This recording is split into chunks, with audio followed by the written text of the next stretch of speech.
Rebelión en la granja, de George Orwell.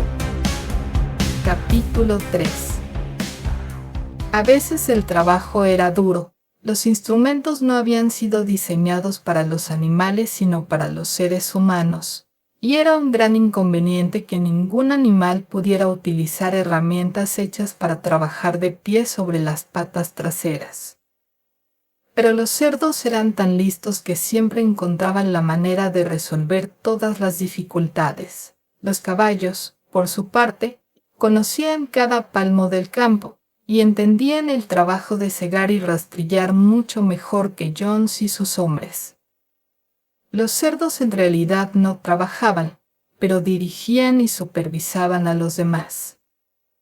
Con sus conocimientos superiores era natural que asumieran el liderazgo. Boxeador y Trébol se enganchaban a la segadora o a la rastrilladora. En esos tiempos, por supuesto, no hacían falta bocados ni riendas, y recorrían el campo sin cesar dando vueltas y vueltas, con un cerdo detrás que iba gritando, «Arre, camarada», o «Eso, camarada», según fuera el caso. Y todos los animales, hasta el más humilde, intervenían en la recolección del heno.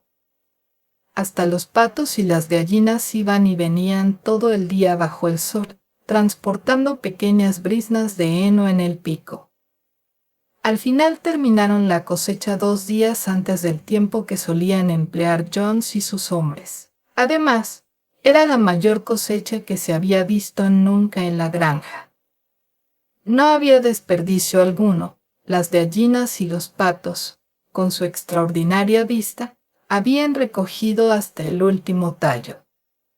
Y ningún animal de la granja había robado siquiera un bocado. Durante todo aquel verano el trabajo en la granja funcionó como un reloj.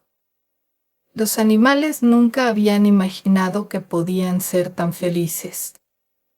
Cada bocado les producía un intenso placer positivo, ya que era realmente su propia comida, producida por ellos y para ellos, no repartida por un amo mezquino. Desaparecidos los seres humanos parasitarios, quedaba más comida para todos. Disponían de más tiempo libre, aunque por su falta de experiencia no sabían bien en qué emplearlo. Encontraban muchas dificultades.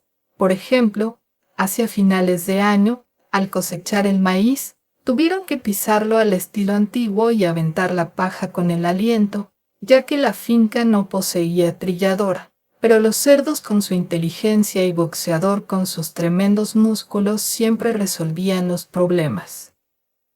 Boxeador era la admiración de todos. Había sido un gran trabajador, incluso en tiempos de Jones, pero ahora parecía más 3 caballos que 1.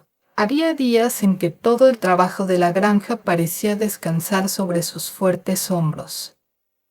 De la mañana a la noche empujaba y tiraba, siempre en el punto donde el trabajo era más duro. Había hecho un arreglo con uno de los gallos jóvenes para que por la mañana lo despertara media hora antes que a nadie. Así podía hacer algún trabajo voluntario en el aspecto que resultara más necesario antes del comienzo de la jornada normal.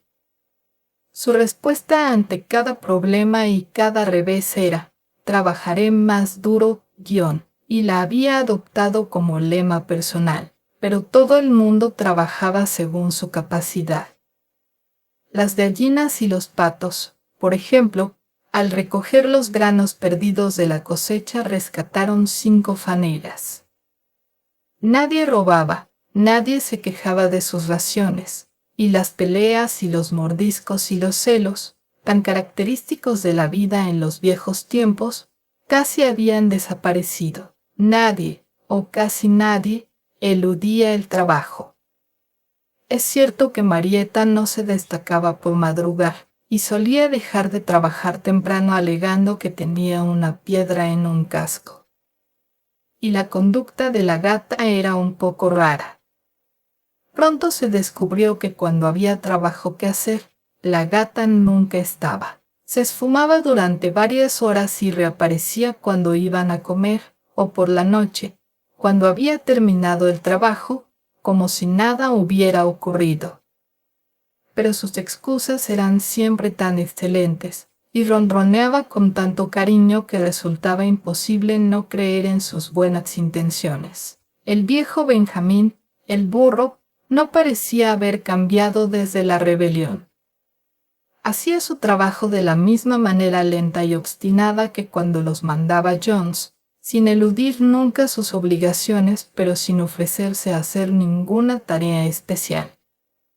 Sobre la rebelión y sus resultados no expresaba ninguna opinión. Cuando se le preguntaba si no era más feliz ahora que no estaba Jones, se limitaba a decir: «Los burros viven mucho tiempo». Ninguno de vosotros ha visto a un burro muerto, y los demás tenían que contentarse con esa respuesta críptica. Los domingos no se trabajaba.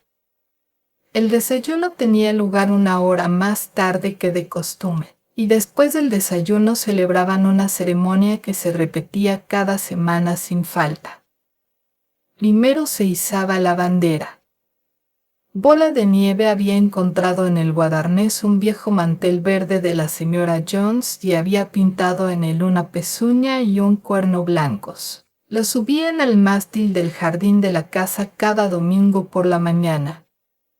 La bandera era verde, explicó Bola de Nieve, para representar los verdes campos de Inglaterra, mientras que la pezuña y el cuerno significaban la futura república de los animales, que surgiría cuando finalmente derrocaran a la raza humana. Después de izar la bandera, todos los animales iban en tropel al enorme establo para realizar una asamblea general conocida como la reunión.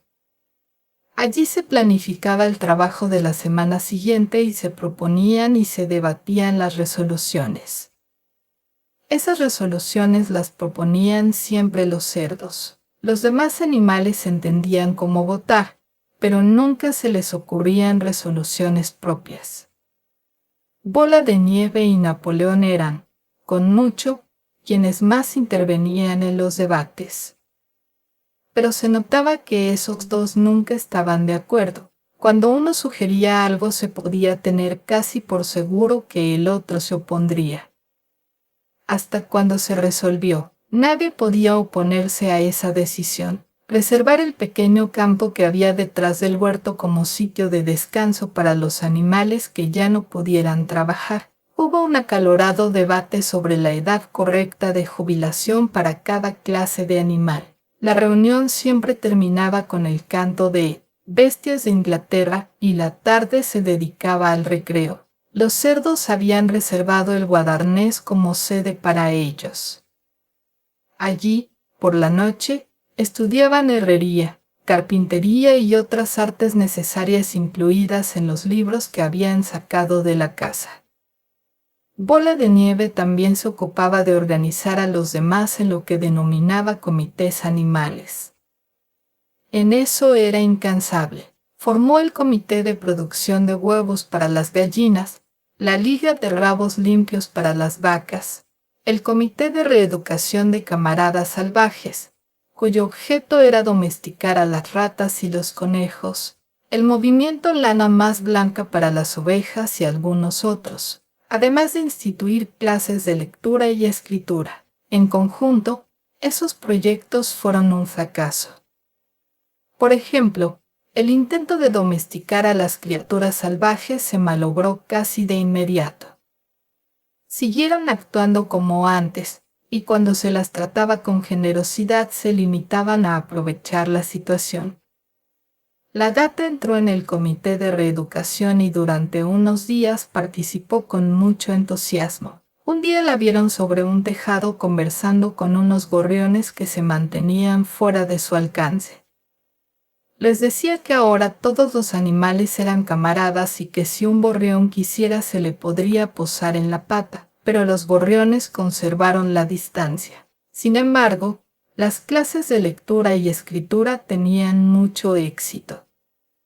Al llegar el otoño, casi todos los animales de la granja sabían hasta cierto punto leer y escribir. Los cerdos ya sabían leer y escribir perfectamente.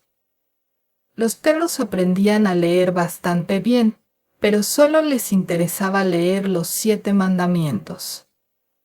Muriel, la cabra, leía un poco mejor que los perros, y a veces, por la noche, leía a los demás trozos de periódicos que encontraba en la basura. Benjamín leía tan bien como cualquier cerdo, pero nunca ejercitaba esa facultad. Por lo que sabía, explicaba, no había nada que mereciera la pena de ser leído. Trébol aprendió todo el alfabeto, pero no podía construir palabras. Boxeador no podía pasar de la letra D. Dibujaba A, B, C, D en el polvo con el enorme casco y después se quedaba con la mirada perdida y las orejas hacia atrás, a veces moviendo la crin, tratando con todas sus fuerzas de recordar, sin éxito, que venía a continuación. En algunas ocasiones, si aprendía E, F, G, H, pero cuando lograba conocerlas descubría siempre que había olvidado A, B, C y D. Finalmente decidió conformarse con las 4 primeras letras, y solía escribirlas 1 o 2 veces al día para refrescar la memoria. Marieta se negaba a aprender más que las 7 letras que formaban su propio nombre. Las hacía con mucho cuidado, usando ramitas que decoraba con 1 o 2 flores, y después caminaba alrededor llena de admiración. Ninguno de los otros animales de la granja lograba pasar de la letra A. También se descubrió que los animales más estúpidos, como las ovejas, las gallinas y los patos, eran incapaces de aprender de memoria los 7 mandamientos. Después de mucho pensar, Bola de Nieve declaró que los 7 mandamientos podían, de hecho, reducirse a una sola máxima, a saber, 4 patas, sí, 2 patas, no. Eso, dijo, contenía el principio esencial del animalismo. Quien lo hubiera comprendido a fondo estaría a salvo de toda influencia humana. Las aves primero se opusieron, porque les parecía que también ellas tenían 2 patas, pero Bola de Nieve les demostró que no era así. Las alas de los pájaros, camaradas, dijo, son órganos de propulsión y no de manipulación. Por lo tanto, deben considerarse como patas. Lo que distingue al hombre es la mano, el instrumento con el que causa todo el daño. Las aves no entendieron las palabras largas de Bola de Nieve, pero aceptaron su explicación, y todos los animales más humildes se pusieron a trabajar para aprender de memoria la nueva máxima: 4 patas, sí, 2 patas, no. Quedó grabado en la pared del fondo del establo, por encima de los 7 mandamientos y en letras más grandes. Cuando lograron aprender eso de memoria, las ovejas empezaron a sentir una gran afición por la máxima, y con frecuencia, cuando estaban echadas en el campo, balaban 4 patas, sí, 2 patas, no. 4 patas, sí, 2 patas, no, durante horas, sin cansarse nunca. Napoleón no mostraba ningún interés por los comités que había creado Bola de Nieve. Decía que la educación de los jóvenes era más importante que todo lo que se pudiera hacer por los adultos. Jessica y Campanilla habían parido poco después de recoger la cosecha de heno, y entre las 2 habían tenido 9 robustos cachorros. En cuanto los destetaron, Napoleón los apartó de las madres y dijo que él se encargaría de su educación. Se los llevó a un desván al que solo se podía llegar por una escalera de mano desde el Guadarnés, y los tuvo allí tan aislados que el resto de la granja pronto se olvidó de su existencia. El misterio del destino de la leche pronto se resolvió. Se mezclaba todos los días con la comida de los cerdos. Maduraban las primeras manzanas y la hierba de la huerta estaba llena de fruta caída. Los animales habían dado por hecho que se repartirían de manera equitativa, pero un día llegó la orden de que toda la fruta sería recogida y llevada al Guadarnés para uso de los cerdos. Algunos de los otros animales se quejaron, pero no sirvió de nada. Todos los cerdos estaban de acuerdo en ese punto. Incluso Bola de Nieve y Napoleón enviaron a Chillón a dar las explicaciones necesarias a los demás. «Camaradas», gritó, «espero que no penséis que los cerdos hacemos esto con espíritu de egoísmo y de privilegio. La verdad es que a muchos no nos gusta la leche ni las manzanas. A mí, por ejemplo, no me gustan. El único objetivo que tenemos, al comer esas cosas, es preservar nuestra salud. La leche y las manzanas, lo ha demostrado la ciencia, camaradas, contienen sustancias totalmente necesarias para el bienestar del cerdo. Los cerdos trabajamos con el cerebro. La gestión y la organización de esta granja dependen de nosotros. Día y noche velamos por vuestro bienestar.